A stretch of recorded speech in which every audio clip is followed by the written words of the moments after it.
अपनी माँ का कठोर कदम। नमस्कार दोस्तों, सानिया वॉइस स्टोरी चैनल में आपका स्वागत है। तो दोस्तों, आज की कहानी है बूढ़ी माँ का कठोर कदम। चारपाई पर लेटे हुए कौशल्या जी दर्शी करा रहे थे। बहू को 2 से 3 बार आवाज भी दी है, कमरे में पानी रख जाओ, मुझे दवाई दी जाओ, लेकिन बहू अपने कमरे में आराम से लेटे आराम फरमा रही है। उसे सास की तबीयत खराब हो या सही, इससे उसे कोई फर्क नहीं पड़ता है। उसे तो सिर्फ अपनी सास के काम से मतलब है।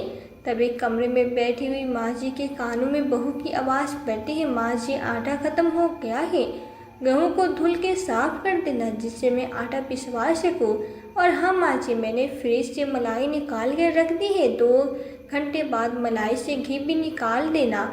ये सारा काम आज हो जाना चाहिए। 2 दिन से कौशल्या जी की तबीयत कुछ ठीक नहीं है, शायद सर्दी लगने की वजह से उन्हें बुखार हो गया है।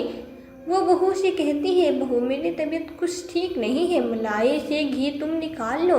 मुझसे नहीं होगा। क्यों नहीं होगा? ऐसा मैंने क्या काम कह दिया जो तुमसे नहीं होगा? मलाई से घी तो निकालना है।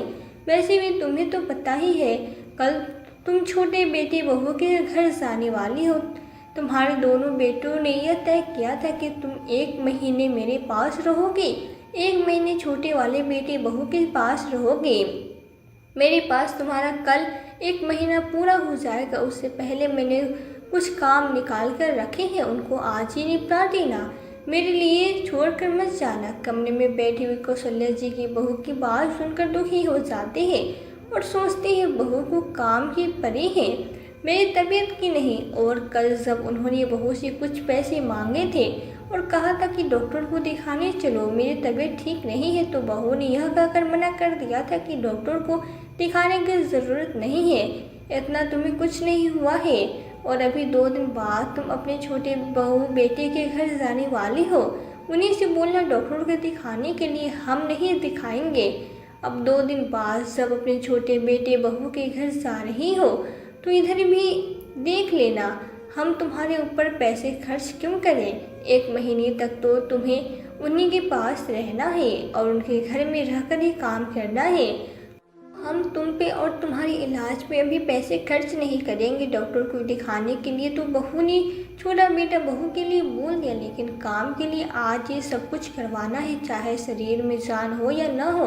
लेकिन कौशल्या जी भी क्या करें, यह उनकी मजबूरी है। अपने दोनों बेटा बहू के पास 1-1 महीने रहने की साल भर पहले उनके पति कमल जी अचानक से दुनिया को छोड़कर चले गए थे। कमल जी कि गांव में 25 बीघा ज़मीन है, पक्का घर बना है। कमल जी जब तक जिंदा थे तब तक कौशल्या जी हंसी खुशी से अपने पति के बने हुए घर में रह रही थी। दोनों बेटे और बहू भी उसी घर में रह रहे थे, कोई का समस्या नहीं थी। बेटे भी आराम से मिलजुल कर रहते थे, बहुएं भी कौशल्या जी की बात सुनती थी और बेटे भी अपने पिता से पूछे बिना कोई काम नहीं करते थे। लेकिन पति के जाने के बाद उनके ऊपर मुसीबतों का पहाड़ टूट पड़ा। दोनों बहुओं में आपस में बिल्कुल नहीं बनती थी। वो तो कमल जी की वजह से दोनों बहुएं एक ही छत के नीचे रह रही थी, लेकिन अपने ससुर जी के जाने के बाद ही दोनों बहुओं ने खुलकर अलग अलग रहने की बात कह दी थी। जब बहू ने अलग घर बसाने की बात की तो कौशल्या जी को बहुत बुरा लग रहा था। उन्होंने कभी भी ऐसी उम्मीद नहीं की थी कि उनके दोनों बेटे अलग अलग हो जाएंगे। और सबसे ज़्यादा बुरा तो उन्हें तब लगा जब उनके ही दोनों बेटे बहुओं ने उन्हें 2 हिस्सों में बांट लिया और अपनी माँ से एक बार भी नहीं पूछा कि तुम क्या चाहती हो, तुम्हारी क्या इच्छा है। इतना लाचार कौशल्या जी ने खुद को तब भी महसूस नहीं किया जब उनके पति इस दुनिया को छोड़कर चले गए थे, जितना कि वो आज महसूस कर रही थी जब उनके 2 बेटों ने उनकी मर्जी जाने बिना ही 1-1 महीने के लिए बांट लिए। बड़े बेटे ने पुश्तैनी घर ले लिया और छोटे बेटे को कुछ पैसे देकर गांव में ही दूसरा घर बनवा दिया। दोनों बेटे अलग अलग घरों में रहने लगे। आज कौशल्या जी बहू बेटे के राज में खुद को ठगा सा महसूस कर रही थी। आज बहू बेटे के पास रहते रहते पूरा 1 साल गुजर गया। 1 महीने छोटे बेटे बहू के पास रहते हैं, 1 महीने बड़े बेटे बहू के पास रहते हैं। आज बड़े बेटे बहू के पास उनका पूरा 1 महीना हो गया है। कल उन्हें छोटे बेटे बहू के पास जाना है और जब भी किसी बहू के घर से वो दूसरी बहू के घर जाती है तो बहू अपने घर के जितने भी काम होते हैं वे कौशल्या जी से करवा लेती है। मलाई से घी निकलवाना, ऊपर वाली छत पे झाड़ू लगवाना, घर के कुछ सिलाई बुनाई के काम होते हैं वो भी कौशल्या जी से करा लेती है। उसके बाद ही वो उन्हें भेजती है। आज भी उनकी बड़ी बहू ने छोटी बहू के पास भेजने से पहले मलाई निकलवाने का काम बता दिया है। कौशल्या जी कमरे में उदास बैठी है, उनका बिल्कुल ही मन नहीं लग रहा। सोच रही है कि काश अपने पति की जगह वो चली जाती तो कितना अच्छा होता, कम से कम 2 हिस्सों में तो न बंटती। बहू बेटे की आगे लाचार हो गई हूँ। बुढ़ापे पे औरतों के हिस्से में हमेशा लाचारी ही क्यों आती है? सब कुछ मेरे पति का किया धारा है, लेकिन मेरे बेटों ने ऐसे बांट लिया है जैसे उन्होंने किया हो और मुझे दूध से मक्खी की तरह निकाल कर फेंक दिया। तब तक उनकी बहू सीमा की आवाज़ सुनाई देती, अरे माँ जी, कानों में तेल डालकर बैठी हो क्या? अब जल्दी से आकर काम भी कर दो, एक दिन का ही समय है, कल तुम्हें जाना है। और हाँ, मैंने गेहूँ निकाल कर रखी है, उनको भी धुल देना, कल जाने से पहले साफ कर देना, आटा खत्म हो गया है। क्या करती? बहू की बात सुनकर कौशल्या जी कमरे से उठकर रसोई में आ गई तो देखा मलाई की बड़ी बड़ी 2 भगनी पड़ी थी। दोनों भगोने को कौशल्या जी एक बड़े से भगोने में उड़ेलती है। पूरा 1.5 घंटा लगा मलाई से घी निकालने में। ढेर सारे मलाई के बर्तन भी इकट्ठे हो गए। सीमा रसोई में गर्म पानी करके अपनी सास को देते हुए कहती है, बर्तनों को भी धुल देना, सर्दियों का समय है, घी के बर्तन बड़ी मुश्किल से धुलते हैं। मैंने पानी गर्म कर दिया है, फटाफट से इनको साफ कर दो। ऐसी सर्दी में कौशल्या जी सारे बर्तनों को धुलकर कमरे में आकर बैठ गई। उनका सारा काम करने के बाद उनकी कमर में दर्द होने लगा। तबीयत तो पहले से ही ठीक नहीं थी। शाम को जब बेटा दुकान से वापस आया, कौशल्या जी उसे कहती, बेटा बुखार की दवा ला दो, हाथ पैरों में बहुत दर्द हो रहा है। बेटा पास की दुकान से बुखार की दवा लाकर कौशल्या जी को दे देता है। कौशल्या जी दवाई और थोड़ी सी खिचड़ी खाकर सो जाती है। दवा खाने की वजह से कौशल्या जी थोड़ा ठीक लगता है। सुबह 8 बजे नहाने के बाद कौशल्या जी रसोई में गई। बहुत तेज भूख लग रही थी। कल तबीयत खराब होने की वजह से ज़्यादा कुछ खाने का मन नहीं हुआ। रात में थोड़ी सी खिचड़ी ही खाई थी। कहती है, सीमा तुमने सुबह नाश्ते में क्या बनाया था? बहुत तेज भूख लग रही है, जल्दी से नाश्ता दे दो, मुझे तो रसोई में कुछ भी नज़र नहीं आ रहा है। माँ जी, आज मैंने तुम्हारा नाश्ता नहीं बनाया, हम दोनों के लिए आलू के पराठे बनाए थे और खा भी लिए। वैसे भी तुम्हें तो आज देवर जी के लेने आती होंगे, तो आज का नाश्ता तुम छोटी बेटी बहू के घर में ही करना, इसलिए मैंने आज तुम्हारा नाश्ता इधर नहीं बनाया है। बहू, जब तुम नहाने गई थी तो छोटी बहू का फ़ोन आया था कि वो 2 दिन के लिए मायके जा रही हैं, तो अभी 2 दिन तक मैं तुम्हारे घर में ही रहूँगी, मैं कर भी क्या सकती हूँ। कौशल्या जी की बात सुनकर सीमा का मुंह बन जाता है। आग बबूला होते हुए कहती है, माँ जी, पिताजी के जाने के बाद दोनों बेटों में यह फैसला लिया था कि 1 महीने के लिए तुम अपने छोटे बड़े बेटे के पास रहोगे। मुझे सब समझ में आता है, तुम्हारी छोटी बहू मुझे चालाकी दिखा रही है। अगर तुम मेरे पास 2 दिन ज़्यादा रहोगे तो ध्यान रखना, बाद में 2 दिन बाद ही आना। मैं 1 महीने से 1 भी दिन ज़्यादा नहीं रखूँगी। एक दिन कौशल्या जी को कुछ पैसों की ज़रूरत पड़ती है। बहू के आगे हाथ फैलाकर पैसे मांगती है तो बहू पैसे देने से साफ साफ इनकार कर देती है। शाम को जब दुकान से बेटा आता है, बेटे से जब वो अपनी दवाइयों के लिए कुछ पैसे मांगती है तो बेटा भी अपनी माँ को झड़ते हुए कहता है, क्या माँ, अभी अभी दुकान से आया हूँ और तुमने पैसा की बात छेड़ दी है, जरा मौका तो देखा करो, पूरे दिन थक हार कर आया हूँ और तुम्हें पैसों का क्या करना है? कल तुम्हारे लिए दवाई लाया था तो वही 1 गोली फिर खा लो, डॉक्टर को दिखाने की ज़रूरत नहीं है। बहू बेटों की ऐसी बातें सुनकर कौशल्या जी की आंखें आंसू से भर गई। बहू की बात सुनकर वो कमरे में आकर बैठ गई। आंखों में आंसू रुकने का नाम ही नहीं ले रहे थे। अपने ही घर में पराई की तरह रहना पड़ रहा था। अपने ही घर में बहू बेटों की बांट लिया है। मुझे कैसे दिन दिखने पड़ रहे हैं? जिस घर को मैंने इतने लाड प्यार से सजाया संवारा था, जिस घर में अपने छोटे छोटे बच्चों को बड़ा किया था, आज उसी घर में मुझे महीने भर ही रहने की परमिशन दी गई है। अपने ही घर में 1 महीने से 1 दिन भी ज़्यादा नहीं रह सकती हूँ। कैसे दिन देखना पड़ रहे हैं मुझे। कौशल्या जी बाहर बरामदे में आकर बैठ गई। भूख के मारे उनके पेट में कुलबुला हो रही थी। बहुत देर तक बैठी रही कि कुछ खाने को मिल जाए। जब उन्हें बड़ी बहू के घर में कुछ मिलने की आस नहीं रही तो उन्होंने अपने छोटे बेटे को फ़ोन किया और कहा, बेटा मुझे अपने घर ले चलो। बहू, नहीं हो तो क्या हुआ, तुम तो हो। कौशल्या जी की बात सुनकर पास के ही घर में रहने वाला छोटा बेटा अपनी माँ को अपने घर तो ले गया, लेकिन उनके घर जाकर जब उन्होंने घर का नज़ारा देखा तो देखकर दंग रह गई। बहू के कमरे में ताला लगा था। बहू घर में सभी कमरों में ताला लगाकर गई थी, साथ ही साथ रसोई का खाना भी बाहर निकाल कर गई थी। कौशल्या जी को बहुत तेज भूख लग रही थी। वो अपने बेटे से कहती है, बेटा रसोई में कुछ खाना रखा हो तो मुझे दे दो। बेटा अपने पैर से चाबी निकालता है और रसोई में जाकर ताला खोलकर माँ को कुछ खाने के लिए देता है। रसोई में ताला देखकर कौशल्या जी चौंक गई। पूछती है, बेटा रसोई में ताला क्यों लगा रखा है? तुम तो अभी घर में ही थे। बेटे ने कुछ नहीं कहा, लेकिन मैं समझ गई कि शायद बहू यह ताला मेरी वजह से लगा कर गई है। कहीं ऐसा न हो कि मेरे पीछे से मेरी सास आ जाए और रसोई में मेरे खाने पीने की चीज़ों को ख़त्म कर दे। बेटा भी अपनी माँ को हिदायत देकर अपनी खेती बाड़ी के काम को देखने चला गया, लेकिन माँ से कह कर गया कि अपने कमरे में चुपचाप से बैठना, पूरे घर में डोलने की ज़रूरत नहीं है। अगर कोई भी एक घर की चीज़ इधर से उधर हुई तो तुम तो अपनी छोटी बहू का स्वभाव जानती हो, तुम पर बहुत गुस्सा करेगी। मैं अभी कुछ नहीं कह पाऊँगा। मैंने तुम्हारे खाने के लिए रोटी या और दाल निकाल कर कमरे में रख दी है, वही खा लेना। बहू बेटे के रवैये को देखकर कौशल्या जी अपने बेटे से यह भी नहीं कह पाई कि बेटा ऐसी सर्दियों में ठंडी दाल और रोटी मुझे नहीं खाए जाएगी। तुम रसोई में ताला लगाकर मत जाओ, मैं कम से कम खाना तो गर्म करके खा लूँगी। लेकिन उनकी अपने बेटे से कुछ भी कहने की हिम्मत ही नहीं हुई। एक दिन तो उनका अपने छोटे बेटे बहू के घर में कट गया, क्योंकि पहले तो छोटे बहू बेटे के दो बच्चे थे, जिसकी वजह से उनका मन लगा रहता था। लेकिन बहू अभी 2-4 दिन के लिए मायके गई है तो अपने बच्चों को भी साथ ले गई और छोटा बेटा भी अपने काम की वजह से घर से बाहर रहता है।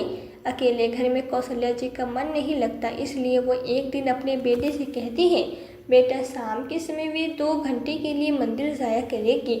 उधर उनकी ही उम्र की कुछ औरतें आती हैं, जहाँ उनका मन लग जाएगा।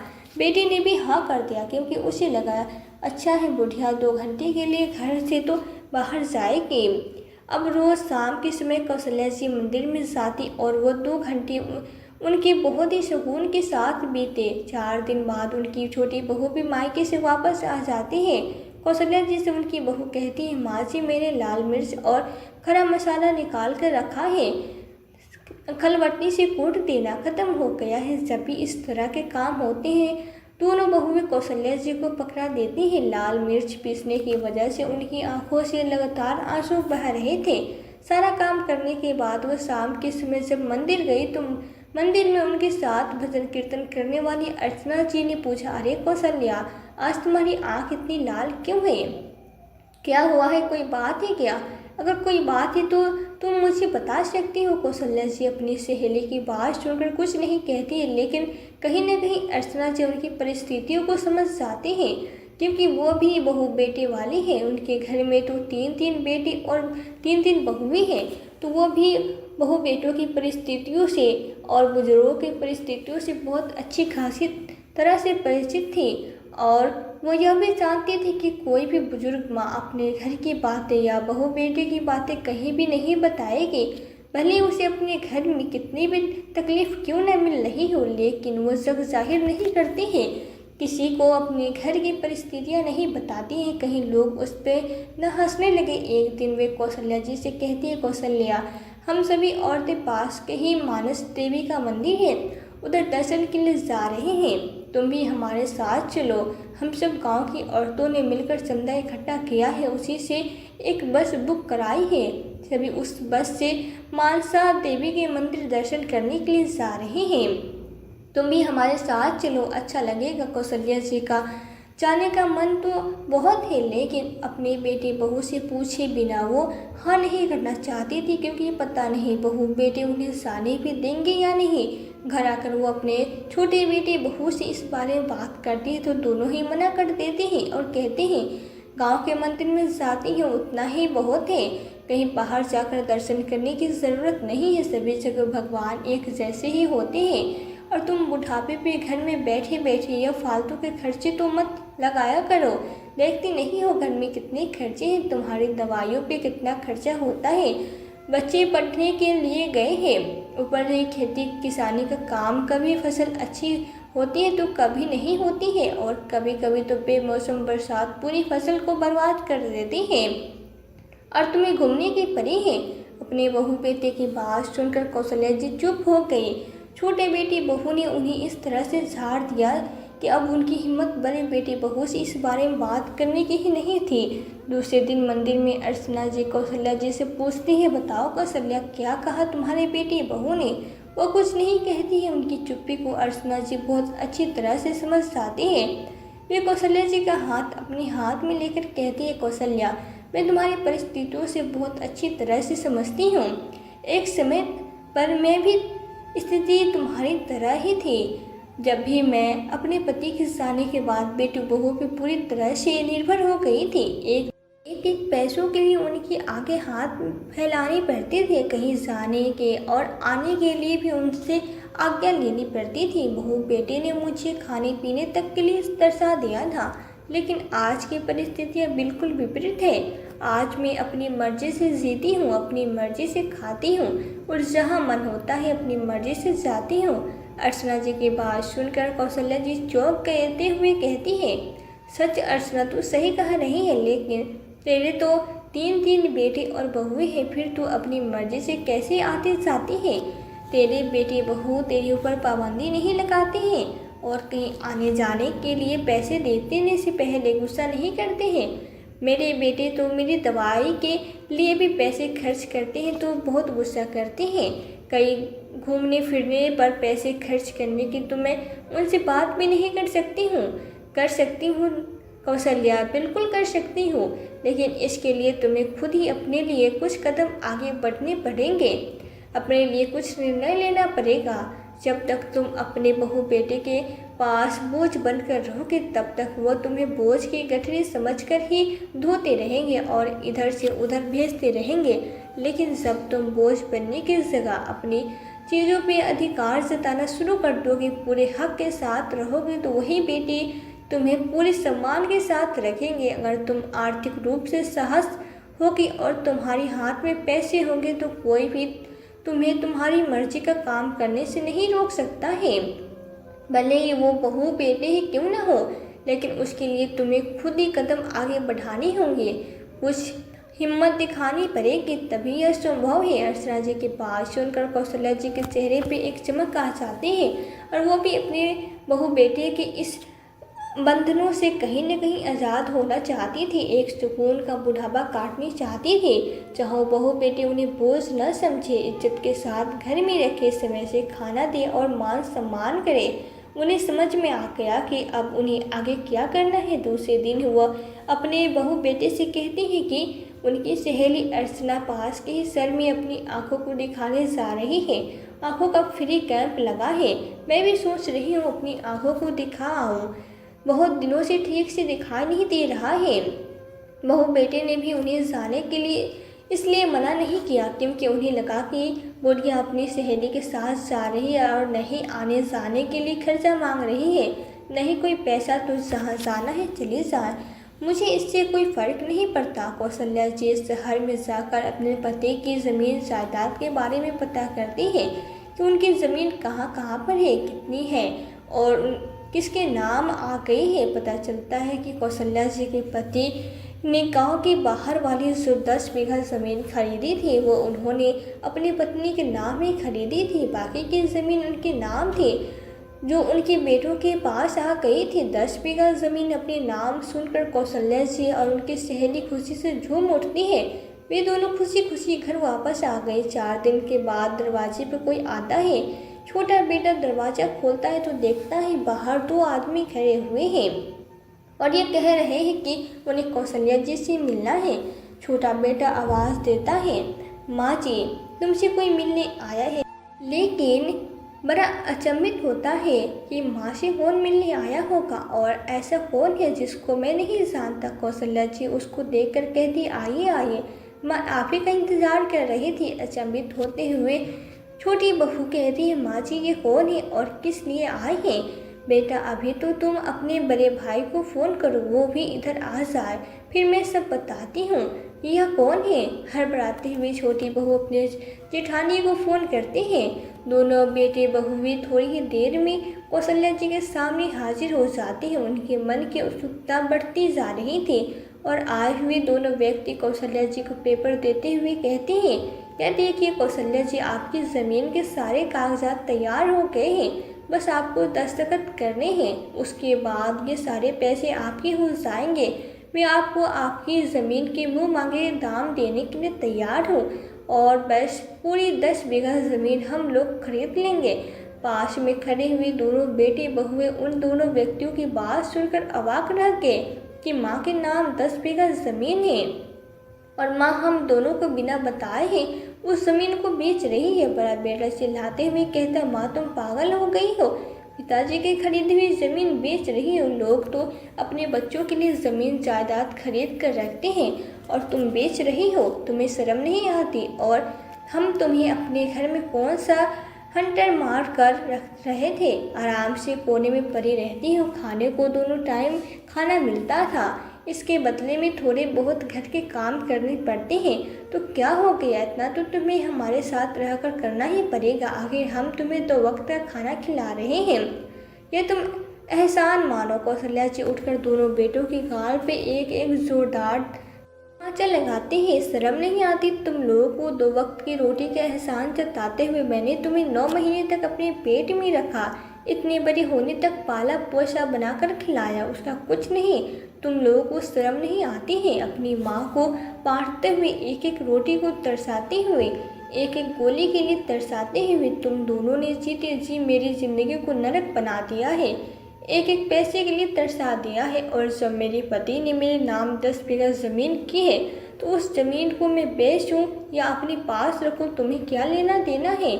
मुझे भी बुढ़ापे पे कभी बीमारी में तो कभी खाने पीने में भी पैसों की ज़रूरत पड़ती है और मैं नहीं चाहती कि मैं तुम लोगों के आगे हाथ फैलाकर भीख मांगूं, इसलिए अपनी ज़मीन का इस्तेमाल करके अपने बुढ़ापे को सुधार रही हूँ। तुम लोगों का कुछ नहीं ले रही हूँ, जो कुछ है मेरे पति का है और उसको तुम लोग मुझसे नहीं छीन सकते हो। माँ की बात सुनकर दोनों बेटी बहू के होश उड़ गए। दोनों बेटी बहू कौशल्या जी के पैरों में गिर पड़े। माँ आप ज़मीन मत बेचो, आज के समय पर ज़मीन खरीदना बहुत मुश्किल काम है, आसानी से मिलता भी नहीं है। आप जैसा कहोगे हम वैसा रखेंगे, बहुत आराम से आपको घर में रखेंगे, आपको जिस भी चीज़ की कमी होगी हम दोनों बेटे आपकी सारी ज़रूरतें पूरी करेंगे। बहू भी आपसे घर में कोई काम नहीं कराएगी, लेकिन इस ज़मीन को मत बेचो। कौशल्या जी मौका पाकर अपनी सहेली अर्चना जी को बुला लेती है। अर्चना जी अपने साथ गांव के 4-5 लोगों को और सरपंच जी को भी साथ ले आए। गांव के सभी लोग कौशल्या जी के घर में इकट्ठा बैठे हुए हैं। कौशल्या जी सबके सामने कहती है कि मेरे बेटे बहू मुझे ज़मीन बेचने से इनकार कर रहे हैं। चलो मैं ज़मीन नहीं बेचूंगी, पर मेरी देखभाल करनी पड़ेगी। अगर मैं 10 बीघा ज़मीन में से 5-5 बीघा ज़मीन अपने दोनों बेटों को दूंगी तो दोनों बेटों को मेरा ख्याल रखना पड़ेगा और मेरा जहाँ मन होगा मैं वहाँ रहूँगी। मैं 2 हिस्सों में बंटकर नहीं रहूँगी। आप सबको तो पता है 10 बीघा ज़मीन की कीमत लाखों रुपए में है, तो क्या ज़रूरत पड़ने पर बहू बेटी मेरे ऊपर या मेरी दवाइयों पे 1000 खर्च नहीं कर सकते। इसलिए आप सबके सामने मैं चाहती हूँ कि मेरे बेटे बहू यह वादा करे कि वो मुझे महीने के 1000 खर्च के लिए देंगे, मेरी अच्छी तरह से देखभाल करेंगे, मैं अपने पति के पुश्तैनी घर में रहूँगी। अब मुझसे बुढ़ापे में काम नहीं बनते हैं तो मैं घर के कोई भी काम नहीं करूँगी, जितना जब ज़रूरी होगा करूँगी। मुझे सुबह शाम समय से खाने के लिए दिया जाएगा। अगर बहू बेटी मेरी इन सारी शर्तों को मानने के लिए तैयार है तो मैं भी अपनी ज़मीन नहीं बेचूंगी, वरना लाखों रुपए की ज़मीन बेचकर आराम से मैं अपने घर में रह सकती हूँ और यह मत भूलना कि जिस घर में तुम रह रहे हो वो तुम्हारे पिताजी का बनवाया हुआ है, पुश्तैनी मकान है, उसको भी मैं तुमसे छीन सकती हूँ। अपनी माँ के चार लोगों के बीच में इस तरह की बातें सुनकर बहू बेटे के पसीने छूट गए। उन्हें लगा कहीं ऐसा न हो कि माँ सच में ज़मीन बेचकर घर छीन ले तो उनका क्या होगा। कौशल्या जी के पैरों में पड़कर उनकी हर एक शर्त मानने के लिए बहू बेटे तैयार हो गए। माँ तुम जैसा कहोगे हम वैसा करने के लिए तैयार हैं। मैंने बाहर वाला कमरा तुम्हारे लिए साफ करवा दिया है, आराम से उस कमरे में रहो और बहू भी अब तुमसे किसी काम के लिए नहीं कहेगी। आराम से अपना बुढ़ापा गुजारो। सभी लोग कौशल्या जी के साहस की सराहना करने लगते हैं कि बुढ़ापे पर सुखी रहना है तो कठोर बनना ही पड़ेगा, वरना लाचार बनने से तो जिंदगी नरक बन जाती है। और यह कलयुग है, इधर हर किसी को अपना सोच कर चलना पड़ता है। समय का कुछ पता नहीं कब कौन बदल जाए। बहू बेटी की बात सुनकर कौशल्या जी अपनी सहेली अर्चना जी की तरफ मुस्कुरा कर देखती है और उनको धन्यवाद देती है कि आज तुम्हारे सहयोग की वजह से ही मैं अपने बहू बेटों के पास मेरा कदम उठा पाई हूँ, वरना मेरी तो हिम्मत ही नहीं हो रही थी बहू बेटे से कुछ कहने की। और अगर तुम न होती तो पूरी ज़िंदगी मुझे उन्हीं के हिसाब से घर में बहू बेटे के काम करके निकालनी पड़ती। लेकिन आज अपनी सहेली अर्चना की वजह से मैं आराम से अपने घर में रहूँगी। कौशल्या जी अब अपनी पुश्तैनी घर में आकर आराम से रहने लगी। बहू बेटे उनको महीने के पैसे देते हैं जिससे अपनी दवाइयों का और जो चीज़ उन्हें खरीदनी होती है आराम से खर्चा चला लेती हैं। दोनों बहुएं बेटे उन्हें हाथों पे रखने लगे। तो दोस्तों आज के समय में बुढ़ापे पर बहू बेटे से ज़्यादा पैसों और प्रॉपर्टी काम आती है। अगर आपके पास बुढ़ापे पे कोई प्रॉपर्टी है तो आप उस प्रॉपर्टी का इस्तेमाल अपने बुढ़ापे पे अपने अच्छे बुढ़ापे के लिए कर सकते हैं। हालांकि सब घरों में ऐसा नहीं है, लेकिन बहुत से घरों में ऐसा होता है। तो जहाँ पे बुजुर्गों के ऐसी परिस्थिति है उन्हें अपनी प्रॉपर्टी का इस्तेमाल अपने बुढ़ापे को सुधारने के लिए ज़रूर करना चाहिए। तो दोस्तों इस कहानी के बारे में आपकी क्या राय है हमें कमेंट करके ज़रूर बताएं। कहानी अगर पसंद आई हो तो चैनल को सब्सक्राइब, वीडियो को लाइक करना ना भूलें। फिर मिलते हैं आपसे एक नई वीडियो में एक नई कहानी के साथ। कहानी में अंत तक बने रहने के लिए आपका धन्यवाद।